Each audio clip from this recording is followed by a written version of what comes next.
En abril de 1857, un corredor de algodón itinerante de Charleston tropezó con algo que lo atormentaría hasta su muerte 30 años después. Mientras inspeccionaba los libros de cuentas de la plantación en una pequeña finca llamada Moss Creek, en el centro de Georgia, observó algo extraño en el historial de ventas. 23 esclavos varones vendidos a precios muy superiores al precio de mercado durante 15 años. Cada uno venía con una nota al margen. Condición óptima certificada. Lo que el corredor no sabía era que esas dos palabras escondían un secreto tan perturbador que cuando saliera a la luz, amenazaría con exponer las mentiras de las familias más poderosas de Georgia. Durante años, las autoridades locales ocultaron las pruebas, quemaron los documentos, silenciaron a los testigos, pero algunos secretos no pueden permanecer enterrados, especialmente cuando están escritos con sangre y archivados con precisión por una mujer que comprendía que el arma más poderosa no es la fuerza, sino la verdad. Pero antes de seguir con la historia de Eleanor Creswell y la plantación que se convirtió en una tumba para cuerpos y reputaciones, tengo que preguntarte. Si estás escuchando desde Georgia o en cualquier lugar del sur, comenta y dinos de qué estado o ciudad eres. Y si esta apertura ya te ha puesto la piel de gallina, dale al botón de suscribirte porque lo que estás a punto de escuchar te hará replantearte todo lo que creías conocer del sur anterior a la guerra. Lo que el corredor de Charleston vio esa tarde de primavera fue solo la punta del iceberg de algo mucho mayor. Una operación cuidadosamente planificada que había estado en marcha desde 1841. La plantación Moss Creek abarcaba 370 acres de tierra arcillosa de Georgia, acurrucada entre el río Oconee y la carretera del condado que unía Milledgeville con Augusta. No era una de las grandes plantaciones aristocráticas del sur, sin mansiones blancas, sin jardines, sin fama de fiestas. Pero Moss Creek era eficiente. La casa principal era una construcción sencilla de madera local de 2 plantas, más práctica que lujosa, con 12 cabañas para esclavos, una desmotadora de algodón, un ahumadero y un granero que, según los lugareños, parecía desproporcionado para una plantación de ese tamaño. Eleanor Creswell había heredado Moss Creek en 1840, cuando su esposo, Thomas, murió repentinamente de lo que el médico llamó apoplejía. Tenía 31 años, no tenía hijos, al menos no públicamente, y sus vecinos asumieron que vendería la casa y regresaría a Savannah, donde su familia tenía un negocio de envío bien establecido. En lugar de ello, despidió al capataz que su marido había contratado, se hizo cargo de la gestión ella misma y en un año había convertido Moss Creek en una de las plantaciones medianas más rentables del condado. Lo consiguió mediante lo que llamó adquisición y disposición estratégica. Mientras que otros cultivadores se aferraban a sus esclavos de por vida, creando comunidades familiares que trabajaban la misma tierra que sus padres y abuelos, Eleanor consideró que su fuerza laboral era una cartera de inversiones cuidadosamente gestionada. Adquiría jóvenes esclavos varones en el mercado, los retenía por 12 hasta 18 meses, y luego los revendía con grandes ganancias a plantadores en Alabama, Mississippi y Luisiana, estados donde la frontera del algodón generaba una demanda insaciable de mano de obra. Las mujeres de Moss Creek, nunca más de 6 o 7 a la vez, se quedaban, cocinaban, cultivaban el huerto, limpiaban la casa. Eran viejas, más allá de la edad reproductiva, designadas por ser incapaces de procrear. Eleanor no quería criar niños esclavos, no tenía paciencia para las familias. Quería eficiencia, beneficios, algo más que sus vecinos no comprenderían hasta que fuera demasiado tarde. Para 1845, Eleanor se había hecho un nombre como una mujer de negocios inteligente. Los plantadores varones que se negaron a tratar con una mujer se vieron sorprendidos por su conocimiento de los rendimientos del algodón, el suelo y los precios del mercado. Nunca iba a bailes, nunca iba a la iglesia, nunca participaba en los rituales sociales de la feminidad sureña. Cuando le reprochaban su falta de feminidad, sonreía, una sonrisa tensa y calculadora que nunca alcanzaba sus ojos, y decía que la viudez la había liberado del peso de la simulación. Lo que nadie sabía, lo que nadie podía imaginar, era que Eleanor cargaba 3 juegos distintos de libros. El primero era el de las cuentas ordinarias de la plantación: gastos, ganancias, ventas, efectivo disponible para cualquier vecino o tasador de impuestos que quisiera inspeccionarlo. El segundo anotaba las verdaderas ganancias de Moss Creek, mucho mayores que las que aparecían en el libro mayor oficial. El tercer juego de libros estaba guardado en una caja de hierro cerrada con llave debajo de las tablas del suelo de su dormitorio, escrito en un código que ella misma había inventado, una clave basada en los manifiestos de envío que había aprendido en el negocio de su padre en Savannah.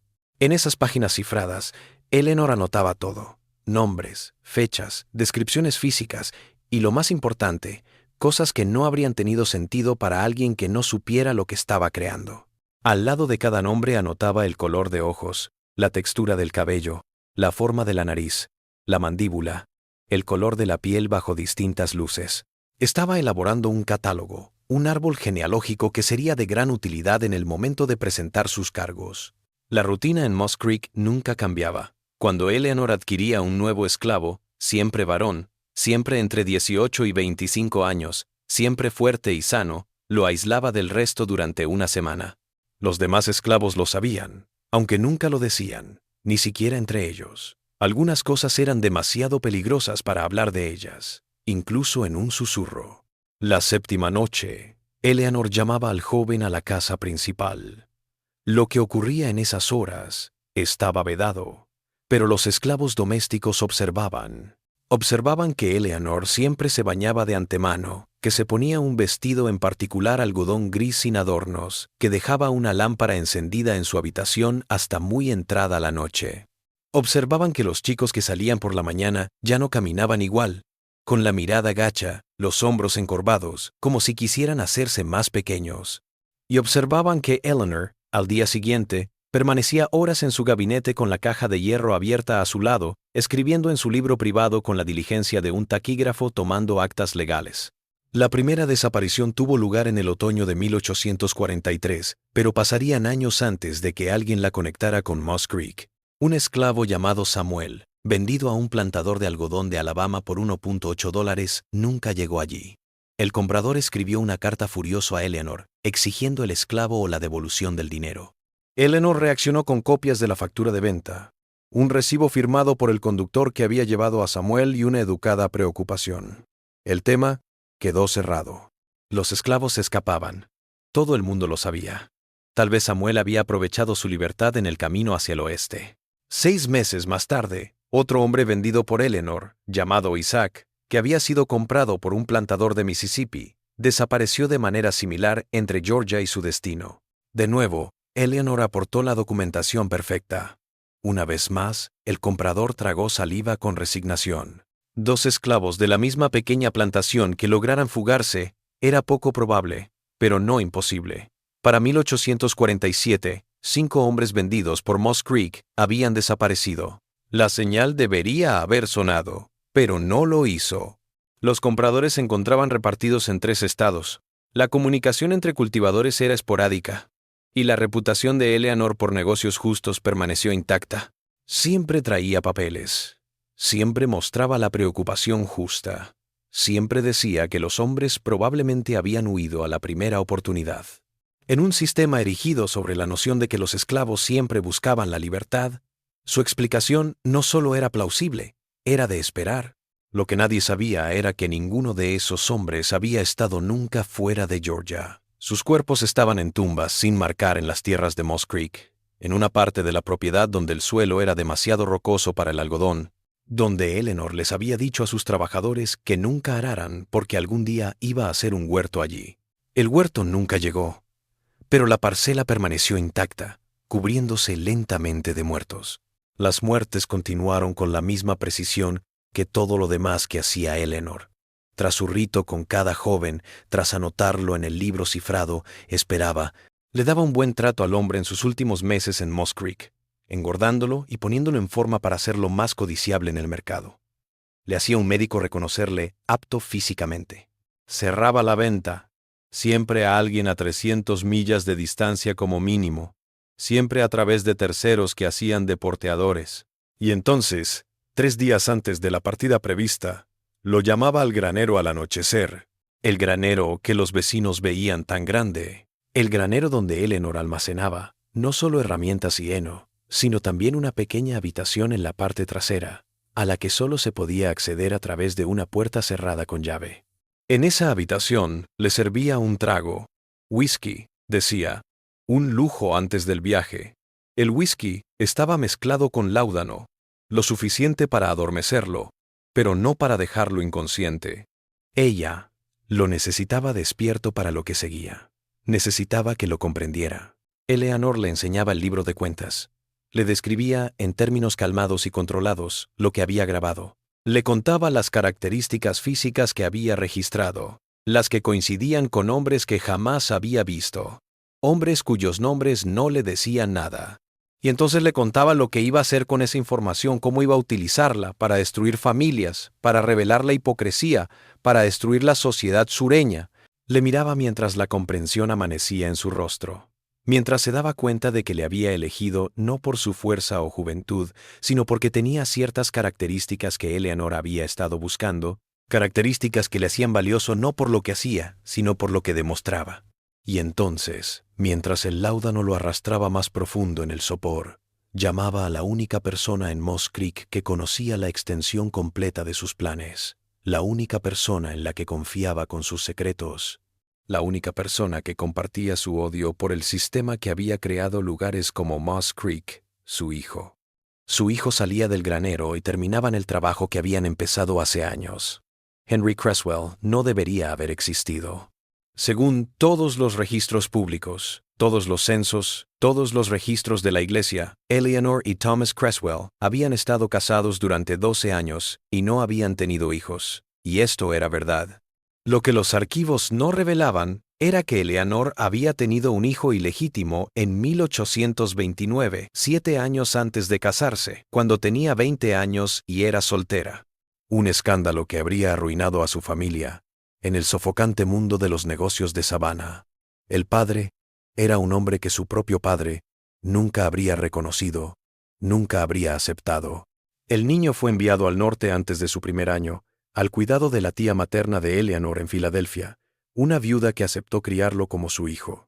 Eleanor lo veía una vez al año, siempre en invierno, cuando el viaje de Georgia a Pensilvania se podía justificar como una visita familiar. Henry creció conociendo a su madre, pero sabiendo que nunca podría reclamarla, nunca llamarla nada más que tía Eleanor, cuando otros estuvieran escuchando. También creció conociendo lo que había sido su padre, esclavo en un muelle de Savannah, cargando barcos para el padre de Eleanor, un hombre cuya inteligencia y dignidad silenciosa habían captado la atención de la joven Eleanor un verano en que era rebelde y sus padres estaban ausentes por negocios. Un hombre vendido cuando su embarazo se hizo imposible de disimular, vendido a una plantación de azúcar en Luisiana, donde la esperanza de vida de los trabajadores se contaba en años, no en décadas. Eleanor nunca lo volvió a ver. Años más tarde, tras cuidadosas pesquisas, supo que había fallecido en 1835, agotado en los campos de caña, arrojado como basura en una tumba sin nombre. Ese entendimiento había congelado algo dentro de ella, su dolor y rabia en algo más gélido y peligroso. Un plan que tomaría décadas en completarse, pero que quemaría todo lo que los hombres que habían destrozado su vida consideraban sagrado. En 1841, un año después de la muerte de Thomas Creswell, Henry regresó a Georgia. Apareció no como el hijo de Eleanor, sino como Henry Leal, un comerciante itinerante de maquinaria agrícola, un hombre de negocios de Filadelfia con documentos y buena reputación. Se alojaba en pensiones en Milledgeville y Augusta, viajaba por el centro de Georgia en viajes de negocios y a veces iba a Moss Creek a hablar con la viuda Creswell sobre compras de equipos. Nadie imaginó que aquellas visitas se extendían por días, que Henry tenía su propia habitación en la casa principal, que él y Eleanor se quedaban hasta tarde descifrando el libro de cuentas codificado y planeando sus próximos pasos. Nadie imaginaba que el granero inusitadamente grande albergaba no solo una habitación cerrada con llave, sino también una bodega secreta a la que se accedía a través de una trampilla bajo el heno, una bodega donde se guardaban ciertas herramientas, donde se realizaban ciertas labores que exigían total discreción. El proceso de selección fue riguroso. Eleanor no compraba hombres al azar. Cada uno de sus esclavos había sido investigado de antemano. Recorría mercados en Savannah, Augusta, Milledgeville, inspeccionando a jóvenes esclavos varones con el ojo de un criador de caballos en busca de líneas de sangre. Pero ella no observaba los dientes o los músculos, observaba los rostros. Había pasado años reuniendo información sobre las grandes familias de Georgia, estudiando sus historias, sus árboles genealógicos y, lo más importante, sus secretos. Conocía qué plantadores tenían hijos con esclavas, qué familias ocultaban ramas mestizas, qué hombres tenían segundas casas clandestinas con amantes esclavas. Ella lo sabía porque los hombres ricos nunca eran discretos con sus aventuras, porque los esclavos que trabajaban en las grandes casas hablaban, porque la información viajaba por canales que la sociedad blanca nunca sospechó que existieran. Cuando Eleanor veía a un joven esclavo con los rasgos de una familia noble, la nariz Rutledge, la mandíbula Pemberton, los raros ojos gris verdosos que definían a los Caldwell, lo compraba, sin importar el precio. Lo llevaba a Moss Creek, realizaba su ritual y anotaba todo lo que pudiera demostrar la paternidad. Color de ojos, textura del cabello, tono de piel bajo diferentes luces, forma de las orejas, patrones de pecas o marcas de nacimiento. Cualquier cosa que pudiera persuadir a un jurado en caso de que llegara el día. Pero Eleanor no quería ir a los tribunales. Conocía la justicia sureña demasiado bien como para esperar que ningún tribunal se pusiera de su lado en contra de las familias que intentaba revelar. Su arma no era la ley, era la vergüenza. Estaba reuniendo evidencias que obligarían a las familias orgullosas a reconocer las verdades que habían negado durante generaciones, verdades que expondrían la hipocresía en el centro de un sistema que definía la humanidad por raza, al tiempo que quienes lo aplicaban cruzaban regularmente las líneas que decían ser inviolables. Los hombres que elegía eran ejemplos de esa doble moral. Y entonces, como las evidencias vivas podían ser manipuladas, podían mentir o distorsionar la verdad, podían ser alejadas de la escena, se convertían en evidencias muertas. Cuerpos que podían ser desenterrados, huesos que podían ser medidos, evidencias que no podían mentir, huir o negarse a testificar. Para 1850, había 13 hombres enterrados en la parte sin cultivar de Moss Creek, 13 conjuntos de medidas en el libro codificado de Eleanor, 13 familias marcadas para la destrucción en el momento en que Eleanor decidiera que era el momento adecuado para revelar lo que sabía. Pero algo estaba cambiando.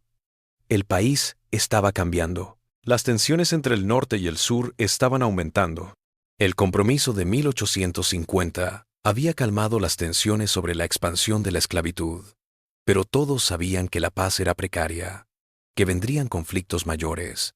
Eleanor se preguntaba si su plan cuidadosamente elaborado llegaría a buen término, si la guerra cada vez más probable destruiría no solo el sur, sino también su capacidad para hacer oír sus denuncias. Y entonces, en el verano de 1856, llegó una oportunidad que lo cambiaría todo, que obligaría a Eleanor a adelantar su calendario y asumir riesgos que nunca había planeado. Una carta llegó a Moss Creek desde Boston. Estaba dirigida a la viuda Creswell y firmada por un tal Daniel Harrington, abogado y corresponsal de un periódico abolicionista llamado The Liberator. Había escuchado de fuentes no reveladas que algo andaba mal en su forma de cultivarse. Tenía preguntas sobre sus prácticas empresariales, sobre la extraña rotación de su personal, sobre los hombres que desaparecían tras ser vendidos. Iba a estar en Georgia en septiembre, y quería verla para hablar de esto. Eleanor leyó la carta 3 veces, sus manos firmes, su rostro inexpresivo. Luego llamó a Henry, que estaba de visita esa semana, y le enseñó el mensaje. «Alguien ha hablado», dijo en voz baja. «Alguien sabe más de lo que debería». Henry se quedó mirando la carta, su rostro tan similar al de su padre como Eleanor recordaba. «¿Nos detenemos?», preguntó. «Simplemente nos quedamos callados hasta que pierda el interés». Eleanor sonrió, esa sonrisa tensa que nunca alcanzaba sus ojos. «No», dijo. «Le esperamos. Le enseñamos lo que quiere ver. Una plantación próspera dirigida por una viuda capaz. Y luego averiguamos quién lo envió y qué saben». Lo que Eleanor aún no sabía era que la carta de Daniel Harrington no era el inicio de sus problemas, sino el anuncio de algo mucho más peligroso.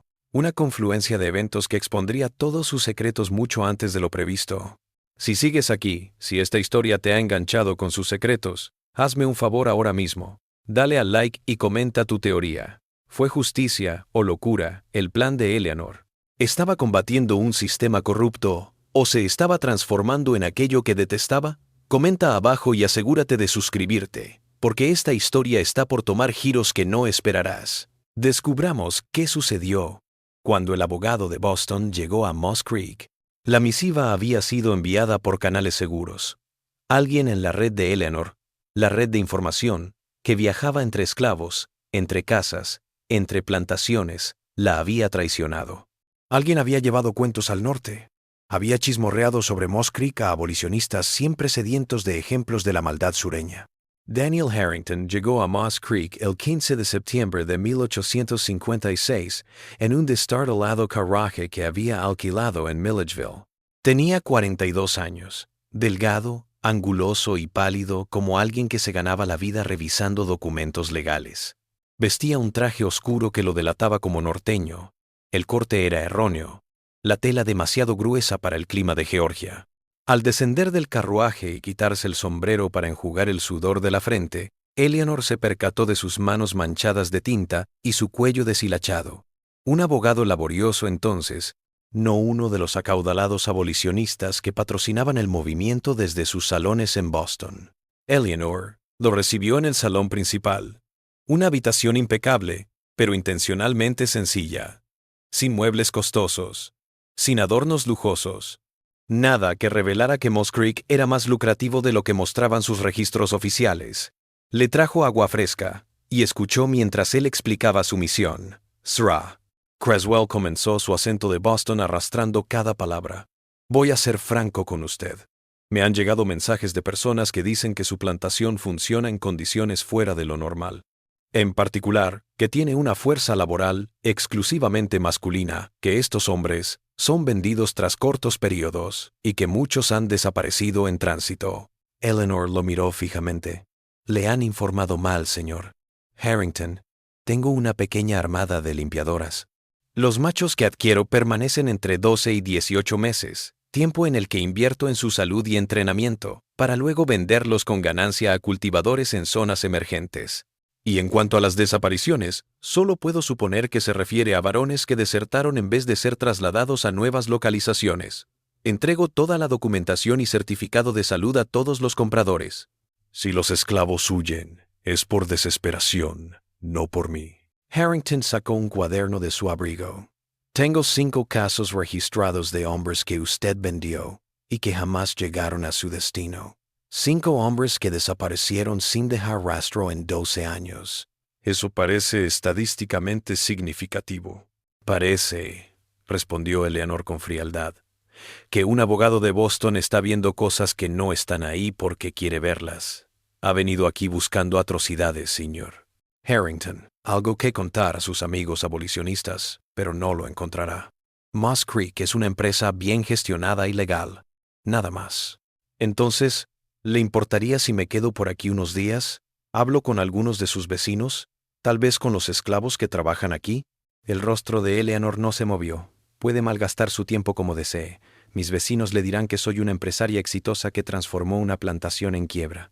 En cuanto a interrogar a mis esclavos, usted sabe tan bien como yo que su palabra no es admisible en ningún tribunal. Le dirán lo que piensan que quiere oír. Pero quiero intentarlo. Eleanor se levantó, alisándose la falda. Entonces no lo detendré, pero advierto que su presencia aquí, preguntando, propagando ideas del norte, no es bienvenida. Georgia no es Boston, señor Harrington. Aquí la gente defiende lo suyo y no tolera intrusos.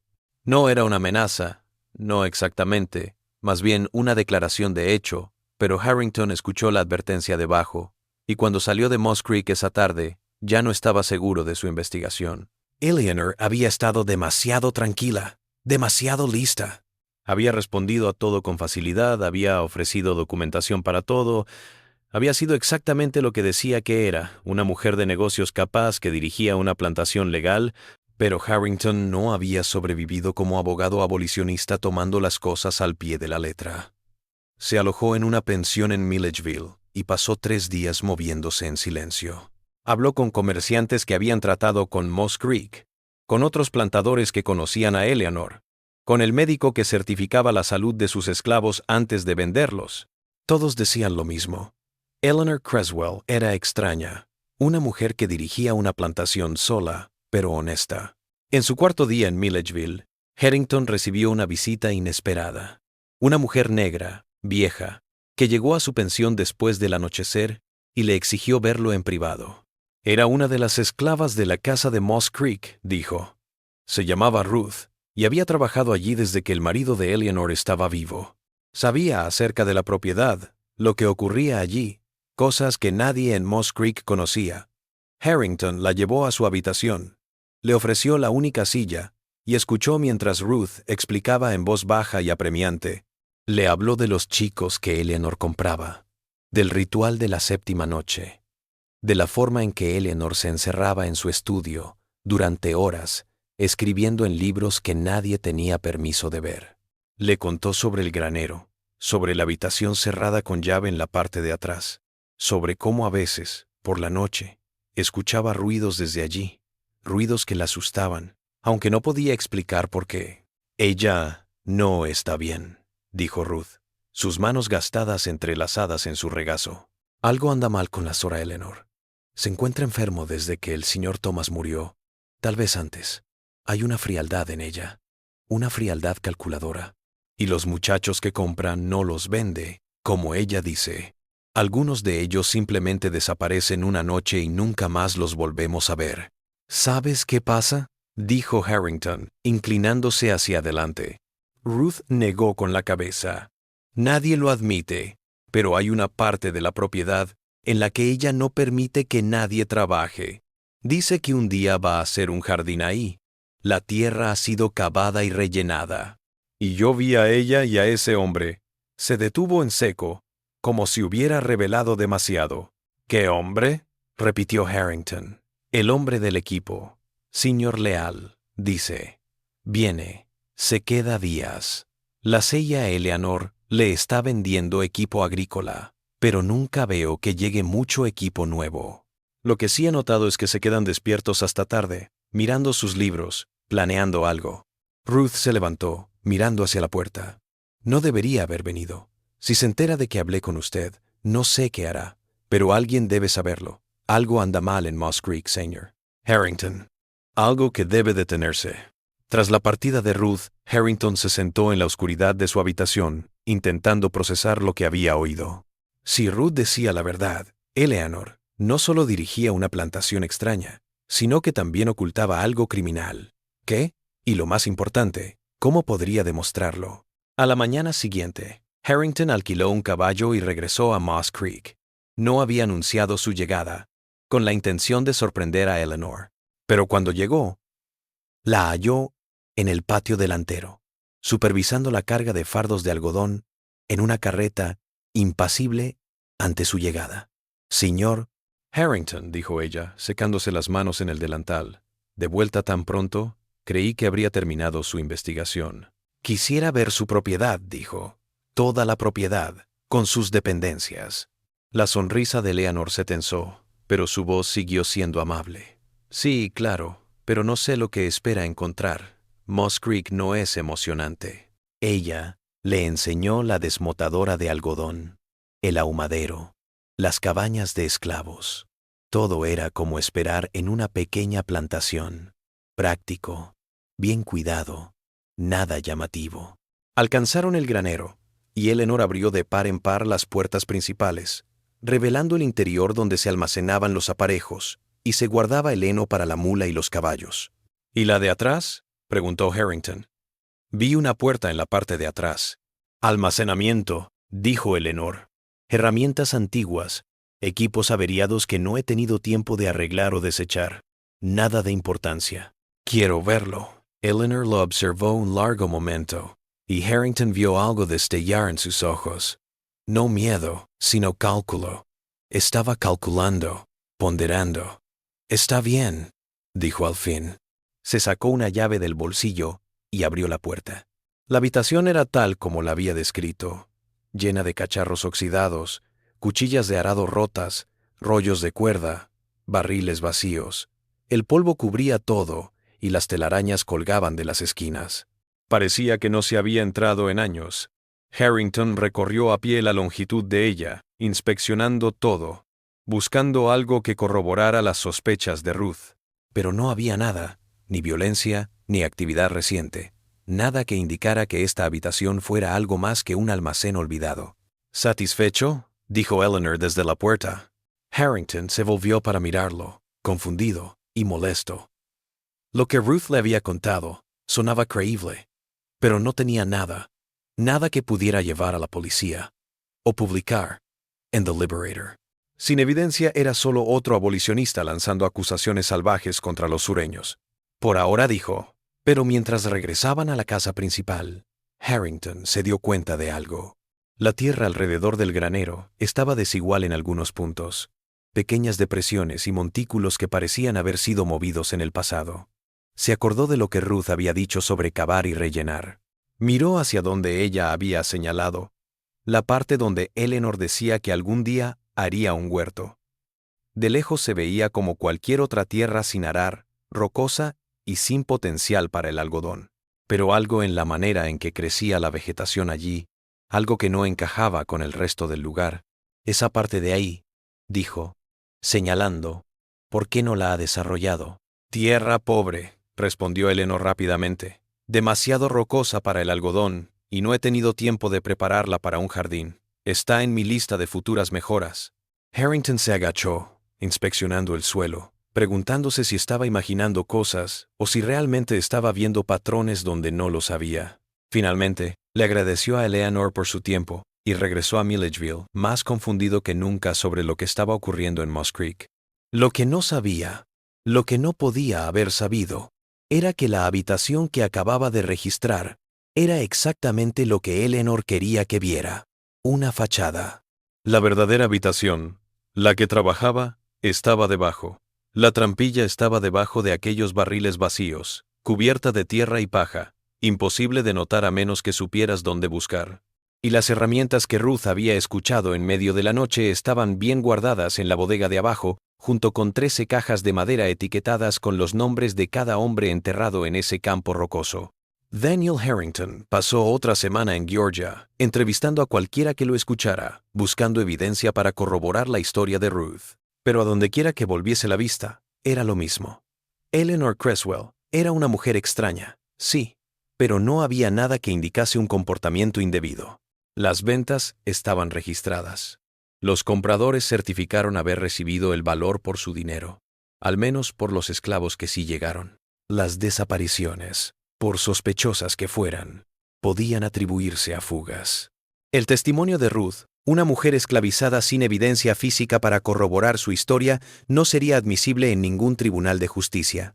Harrington finalmente regresó a Boston a principios de octubre, frustrado. Escribió un pequeño artículo para The Liberator hablando de Moss Creek y sus sospechas, pero sin evidencia, e incluso sus aliados abolicionistas se negaron a perseguir el caso. El artículo apareció en la página 7, entre otras historias de injusticia sureña, y pasó desapercibido. En un mes, la historia fue olvidada. Pero Eleanor no olvidó. La presencia de Harrington había revelado una falla peligrosa en su sistema. Alguien, Ruth, por supuesto, había hablado. Eso significaba que otros también podían hablar. Significaba que sus secretos estaban más expuestos de lo que pensaba. Significaba que tenía que acelerar sus planes, salir de las notas y entrar en acción antes de que otro investigador más rico que Daniel Harrington llegara a la escena. La noche en que se aseguró de que Harrington había salido de Georgia, Eleanor llamó a Ruth a la casa principal. La anciana entró temblando, sabiendo de algún modo que su traición había sido descubierta. Eleanor la sentó en la sala de estar, le sirvió un vaso de agua y le habló en un tono casi suave. «Hablaste con el abogado», dijo Eleanor. No era una pregunta. Las manos de Ruth temblaban tanto que no podía sostener el vaso. «Sroyo, no te voy a castigar, Ruth. Entiendo por qué lo hiciste. Estás asustada. Viste cosas que no comprendías y deseabas que alguien lo detuviera». Eleanor se inclinó hacia adelante. «Pero necesito que entiendas algo. Lo que está pasando en Moss Creek no es lo que crees. No soy un monstruo. No estoy matando a esos hombres por maldad o locura. Estoy creando algo, un arma para destruir el sistema que te esclavizó a ti, a tus padres, a tus hijos, a tus nietos, si alguien no lo detiene. Ruth lo miró, confusa, horrorizada. No entiendo, Sra. Eleanor. Eleanor se levantó y fue a buscar la caja de hierro de su gabinete. La abrió, revelándole los libros de contabilidad codificados. Cada hombre que he traído a Moss Creek fue elegido. Todos llevan sangre de las familias más poderosas de Georgia. Sangre que prueba lo hipócritas que son estas personas, lo mentirosas, lo monstruos. He pasado 16 años archivando esa evidencia, building an archive que forzará a este estado, a esta whole region, a confrontar the truths of generations of denial. Sacó dibujos que había hecho, bocetos detallados de rostros, medidas, comparaciones. Mirad a este hombre. Se llamaba Isaac. Mírala a los ojos, Ruth. ¿Sabes quién más tiene ojos de ese color gris verdoso? El senador Caldwell. He visto el retrato del senador, he estudiado a su familia. Isaac era su nieto, Ruth, el hijo del padre del senador hace 40 años violando a una esclava. Y no solo Isaac.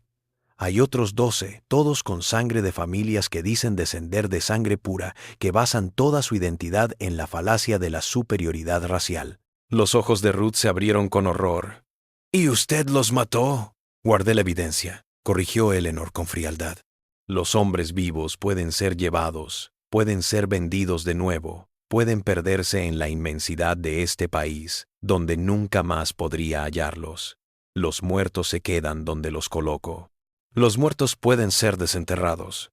Sus huesos pueden ser medidos, analizados, comparados. Los muertos no pueden mentir con sus cuerpos. Pero señora, susurró Ruth, eso es asesinato. Eso es cruel. El rostro de Eleanor se tensó. Lo perverso es el sistema que engendró la necesidad de hombres como Isaac. Lo perverso es una sociedad que deja a los hombres ricos violar a sus esclavas, procrear hijos que jamás reconocerán, levantar imperios sobre cuerpos declarados menos que humanos. No soy el monstruo, Ruth. Soy la venganza. Ruth se detuvo, sin poder creer lo que oía. Finalmente, preguntó lo que la había estado atormentando desde que Eleanor comenzó esta explicación. ¿Y qué del señor Leal? ¿Quién es? Eleanor sonrió. Por primera vez, había algo parecido a la emoción en su rostro. Es mi hijo, mío y de un hombre que una vez fue de mi padre. Por eso comprendo esta batalla, Ruth. Es por eso que nunca me detendré.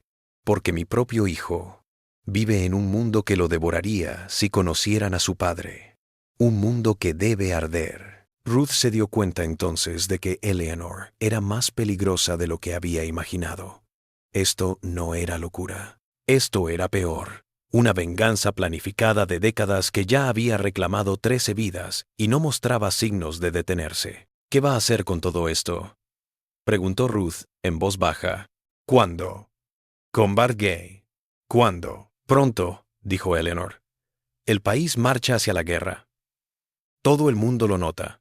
Y cuando esa guerra llegue, cuando el sur esté débil, vulnerable, lo revelaré todo. Cada nombre, cada enlace, cada pieza de evidencia. Mandaré copias por correo a periódicos del norte y del sur, a políticos, a iglesias.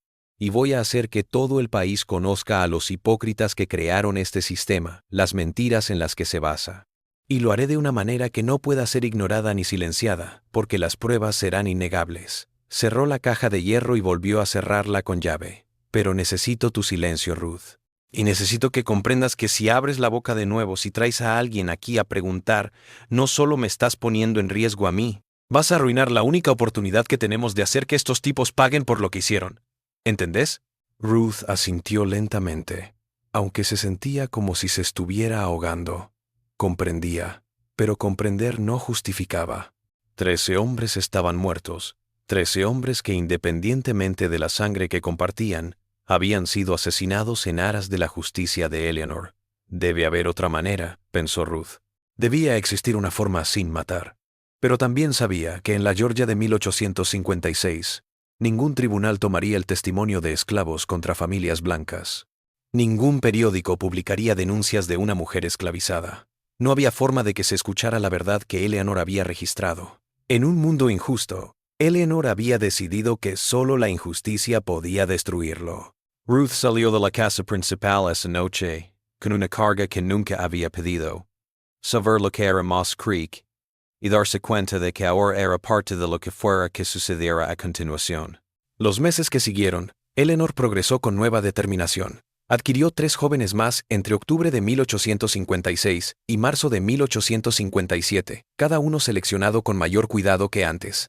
Ya no estaba creando su archivo poco a poco a lo largo de los años. Ahora estaba en una carrera para completarlo antes de que estallara la guerra o antes de que alguien más rico que Daniel Harrington llegara y se llevara su colección. Ahora, Henry venía más a menudo a Moss Creek. Se quedaba semanas. Había cerrado su negocio en Filadelfia, les dijo a sus conocidos, y estaba pensando en mudarse al sur, donde las cosas parecían más prometedoras.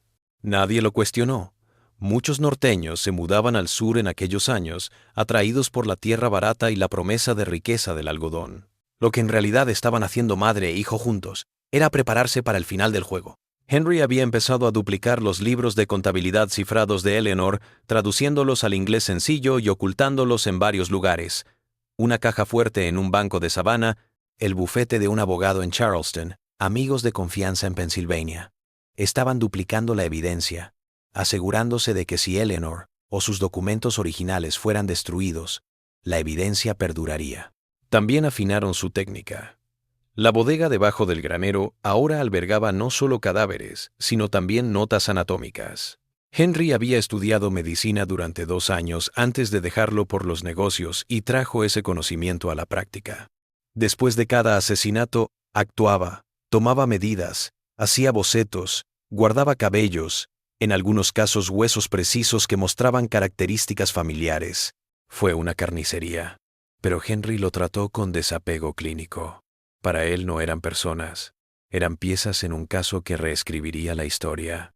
Para la primavera de 1857, el archivo de Eleanor registraba vínculos con 17 familias destacadas de Georgia, 17 senadores, jueces, dueños de plantaciones, comerciantes cuyos árboles genealógicos ocultaban ramas que nunca reconocerían, 17 hombres cuyo poder político y social dependía de la ficción de la sangre pura.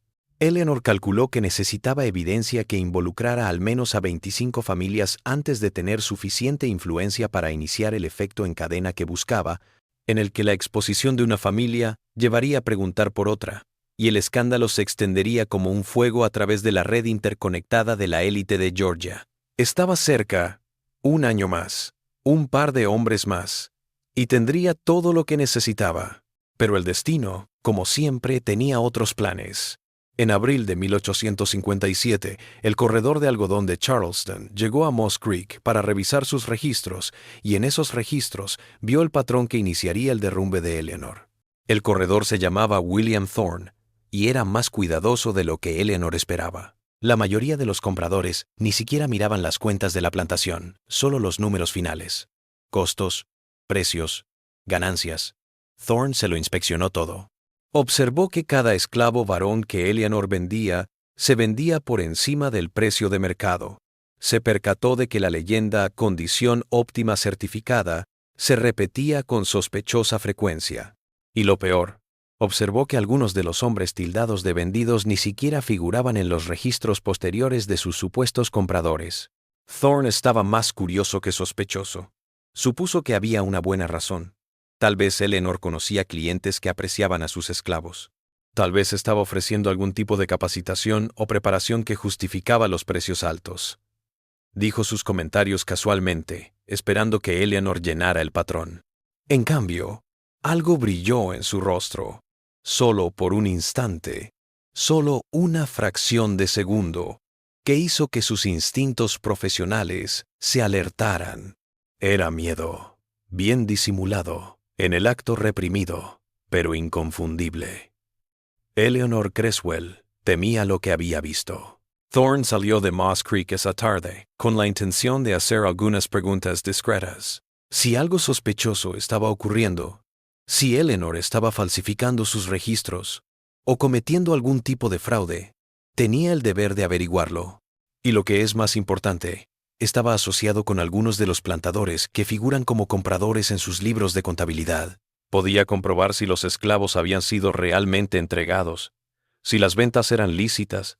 Eleanor vio su carruaje alejarse por el camino, y enseguida mandó un mensaje a Henry a Milledgeville. Se reunieron esa noche en la casa principal, y por primera vez en 16 años, Eleanor tuvo miedo.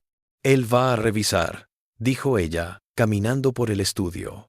«Va a llamar a los compradores y va a averiguar que los hombres nunca llegaron. Y entonces volverá con la policía.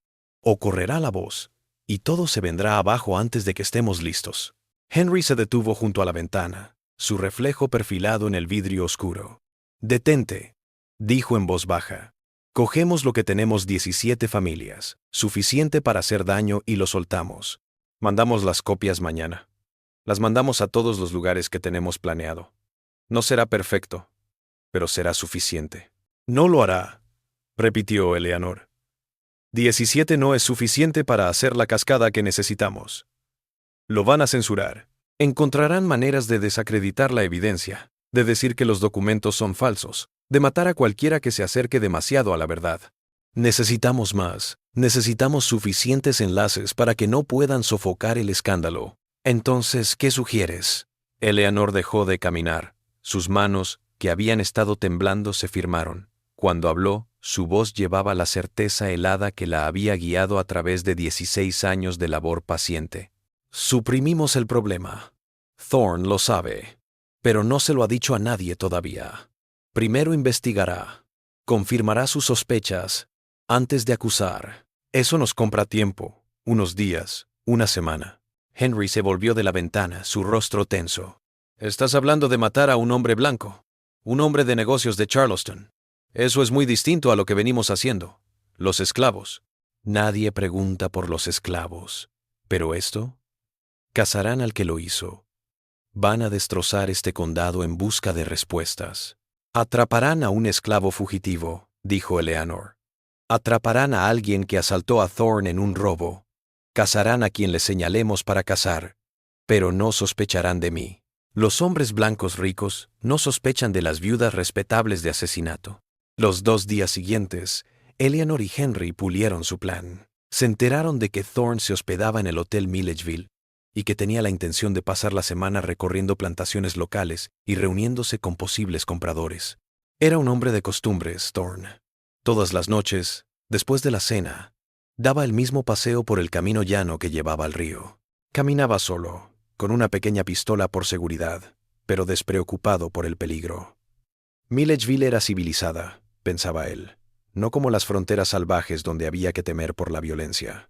El 23 de abril, mientras el sol se ponía y Thorne iniciaba su ronda nocturna, una figura se acercó a él por detrás. La figura llevaba ropa robada de la casa de Eleanor, la ropa de trabajo tosca de un campesino. Su rostro estaba oculto bajo un sombrero calado. Se movía con la desesperación de quien no tiene nada que perder. Lo que siguió sería noticia en el periódico de Milledgeville como un robo trágico. A William Thorne, un corredor respetado de Charleston, lo atacaron en el camino fluvial, lo que testigos dijeron que era un esclavo varón grande que parecía haber escapado de una plantación cercana. La pistola de Thorne disparó una vez, pero falló. Fue golpeado varias veces con un objeto contundente, que luego se identificó como una pieza de madera, posiblemente la rama de un árbol. Su cráneo fue fracturado en 3 lugares. Murió en cuestión de minutos. Su dinero y su reloj de bolsillo habían desaparecido. Su agresor se los había llevado. Pero su maletín de cuero con documentos de negocios fue dejado intacto en la escena. Esto les resultó extraño a algunos. ¿Por qué un ladrón robaría solo dinero y no documentos importantes? Pero en el caos que siguió al asesinato, la pregunta fue olvidada. Se montó una búsqueda a gran escala. Todas las plantaciones en un radio de 20 millas fueron registradas en busca de esclavos fugitivos. Las patrullas peinaron el campo durante días, seguras de que el asesino todavía debía estar por ahí. No hallaron nada, no se informaron esclavos desaparecidos, ningún testigo apareció con información. La investigación se enfrió, otro crimen sin resolver en una tierra donde la violencia era tan común que la gente simplemente dejaba de preguntar.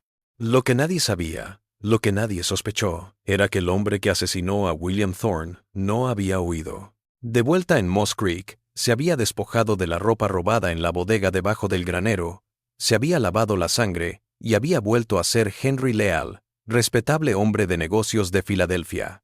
Cuando comenzó la búsqueda, se encontraba sentada en el salón de Eleanor, negociando tranquilamente los precios del algodón, con un vecino que había venido a presentar sus condolencias a la viuda. El asesinato le dio tiempo a Eleanor, pero también cambió algo en la forma en que trabajaba. Matar esclavos había sido para Eleanor un mal necesario por un bien mayor.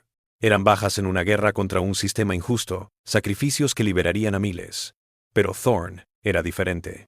Thorne era ajeno a los delitos iniciales del sistema. Era solo un hombre que había visto algo y había preguntado. Su muerte no fue justicia. Fue asesinato para ocultar su secreto. También lo sintió Henry. En las semanas que siguieron a la muerte de Thorne, se volvió más reservado, más silencioso. Todavía la asistía en el trabajo, todavía la acompañaba en sus proyectos, pero algo en él se había transformado. La certeza que los había guiado durante 16 años se había resquebrajado. Cuando creíamos que el horror en Moss Creek no podía oscurecerse más, Eleanor y Henry han cruzado una línea que lo transforma todo. Su cruzada para desenmascarar la hipocresía se ha convertido en el mismo tipo de villanía que dicen combatir. Si esta historia te ha puesto la piel de gallina, si te preguntas si la justicia puede llegar alguna vez por unos medios tan horribles, comparte este vídeo con alguien que ame los enigmas históricos oscuros. Dale a me gusta, si quieres más contenido que revele las verdades detrás de nuestro pasado. Y suscríbete, para no perderte el final explosivo, porque lo que viene después te hará cuestionar todo lo que creías saber sobre el plan del asustan alarido. Eleanor. La reacción real por la muerte de Thorne no fue judicial. Eleanor y Henry nunca fueron sospechosos. La verdadera consecuencia fue que obligó a Eleanor a reconocer una verdad incómoda. Su guerra contra la injusticia la había hecho capaz de cualquier cosa si pensaba que eso ayudaba a su causa. Se había convertido en lo que más detestaba.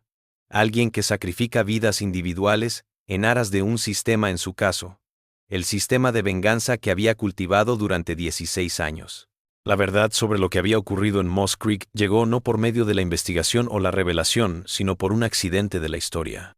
Cuando llegó la Guerra Civil en 1861, Georgia se vio envuelta en el conflicto. Las plantaciones fueron abandonadas, quemadas o confiscadas. Los archivos fueron destruidos. El orden social que había mantenido a Moss Creek en pie durante décadas se derrumbó en 4 años. Eleanor Creswell murió en 1863, no por la justicia o la revelación, sino por neumonía.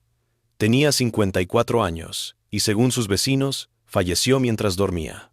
Nunca publicó su archivo. La guerra que había esperado que forjara su gran revelación lo devoró.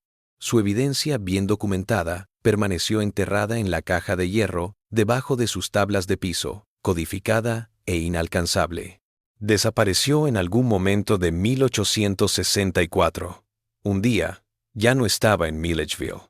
Algunos dijeron que había vuelto al norte, otros que había muerto en una de las violencias sin sentido de los últimos años de la guerra. Su paradero es aún desconocido. Las copias de los libros de contabilidad de Eleanor que había escondido en diferentes lugares se habían ido. El banco en Savannah se quemó. El abogado en Charleston murió. Los contactos en Pensilvania se mudaron o murieron en los años de la guerra. Moss Creek fue abandonada en 1865. Con Eleanor muerta y sin un heredero aparente, la tierra volvió a la corona. La habitaron diversas personas en las décadas siguientes, pero ninguna permaneció. La casa se deterioró. Los campos se llenaron de maleza. El granero, ese granero inusualmente grande, se derrumbó en una tormenta en 1871. Los cuerpos en la parte rocosa donde Eleanor había pretendido cultivar un huerto quedaron sin descubrirse durante 37 años. En 1902 un desarrollador adquirió Moss Creek y lo vendió a un desarrollador que quería construir una escuela.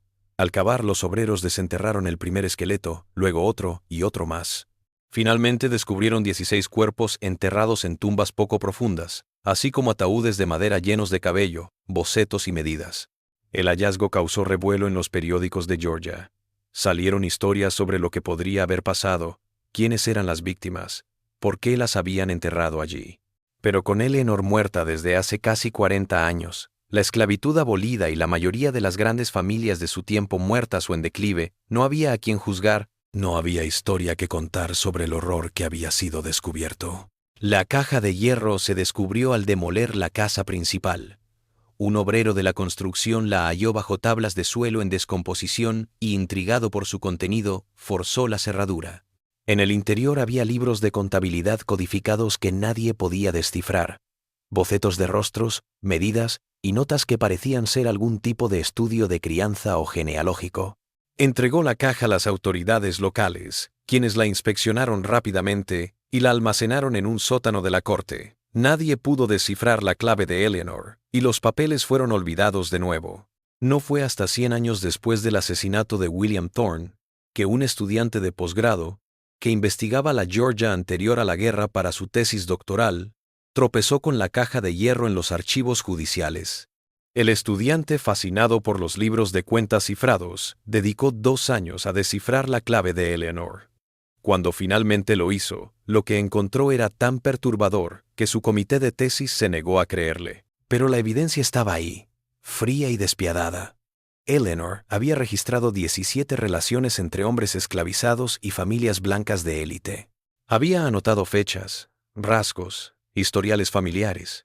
Y, lo más escalofriante, qué hombres habían sido conservados como evidencia. Su forma de decir asesinato. Su tesis de estudiante, publicada en 1959, causó un pequeño revuelo en el mundo académico, pero pasó en gran medida desapercibida. Las familias que Eleanor había señalado estaban en su mayoría extintas o ya no eran una fuerza política. Las personas concretas que había matado no aparecieron identificadas en sus libros, sino bajo nombres en clave. Sin nombres, sin supervivientes a los que llorar, la historia no logró indignar a Eleanor como ella había esperado. Lo que su archivo sí demostró, lo que sus décadas de meticulosa documentación revelaron sin lugar a dudas, fue que los límites raciales que la sociedad sureña había declarado intocables eran cruzados a diario por los mismos hombres que los defendían con mayor ferocidad. La hipocresía que Eleanor había pasado su vida desenmascarando era cierta, su evidencia era innegable. Pero cuando salió, el mundo ya había cambiado tanto que las revelaciones ya no impactaban. La pregunta que obsesionó a los investigadores durante décadas después no fue si las acusaciones de Eleanor eran ciertas, porque lo eran. La pregunta era si sus métodos alguna vez podrían justificarse. Había matado al menos a 16 personas, tal vez más. Había manipulado, mentido, calculado, todo con sangre fría. Había jurado combatir la injusticia mientras cometía atrocidades. Algunos eruditos dijeron que Eleanor era una hija de su época, que el sistema contra el que luchaba era tan perverso que solo medidas extremas podían funcionar. Otros dijeron que el asesinato nunca podría justificarse, que la cruzada de Eleanor la había convertido en el mismo tipo de monstruo que decía combatir. Los esclavos que sobrevivieron a Moss Creek dieron relatos contradictorios. Algunos recordaban a Eleanor como severa pero justa, no peor que otros dueños de plantaciones. Otros, como Ruth, que vivió hasta 1889, hablaban del terror que se respiraba allí, la sensación de que algo perverso se ocultaba bajo la superficie de la normalidad. Ruth nunca reveló lo que Eleanor le había dicho aquella noche de 1856. Se llevó el secreto a la tumba, quizás consciente de que ciertas cosas eran demasiado peligrosas como para revelarlas incluso en libertad. Lo más aterrador de la historia de Moss Creek es lo cerca que estuvo Eleanor de lograrlo. Si la guerra civil no hubiera interrumpido todo, si hubiera vivido 5 años más, si Thorne no hubiera descubierto el patrón en sus libros de contabilidad, podría haber liberado su archivo en términos que podrían haber desatado la devastación que previó. Podría haber hecho que la élite de Georgia se enfrentara a las falsedades en las que basaba su poder. Podría haber hecho de la verdad un arma para rehacer la sociedad sureña. Pero la historia no premia la espera, y la justicia no siempre responde a la llamada.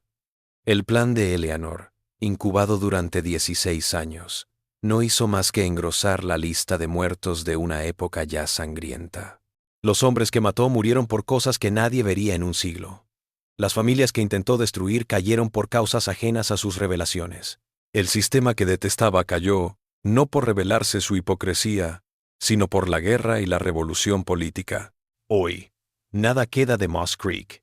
La tierra en donde se ubicaba la plantación ahora es un centro comercial. El campo rocoso donde fueron enterrados los cuerpos es un aparcamiento. Un pequeño letrero histórico indica que el lugar fue una antigua plantación de Moss Creek dirigida por Eleanor Creswell, pero no dice lo que pasó allí. Los turistas transitan sin percatarse de que bajo el pavimento reposan tumbas de hombres olvidados, cuyas muertes sirvieron a un propósito que nunca se logró. La caja de hierro y su contenido se hallan en los archivos de la Sociedad Histórica de Georgia en Savannah. Los investigadores pueden solicitar acceso con credenciales, pero pocos lo hacen. Los libros de contabilidad cifrados se han traducido y digitalizado, y están a disposición de cualquiera que tenga curiosidad por hojear los archivos. Pero el registro meticuloso de Eleanor, sus años de trabajo diligente, son ahora solo una nota al pie de página histórica oscura, intrigante para los eruditos, pero desconocida para el público. Tal vez esa sea la broma más cruel de todas. Eleanor quería ser su evidencia imposible de ignorar, forzar al mundo a reconocer las verdades que prefería ignorar. En cambio, su historia se convirtió en un capítulo más perdido en una historia ya llena de capítulos perdidos. La verdad que murió defendiendo ahora está al alcance de cualquiera, pero a nadie le interesa mirar. La última pregunta que abre la historia de Eleanor es la más perturbadora.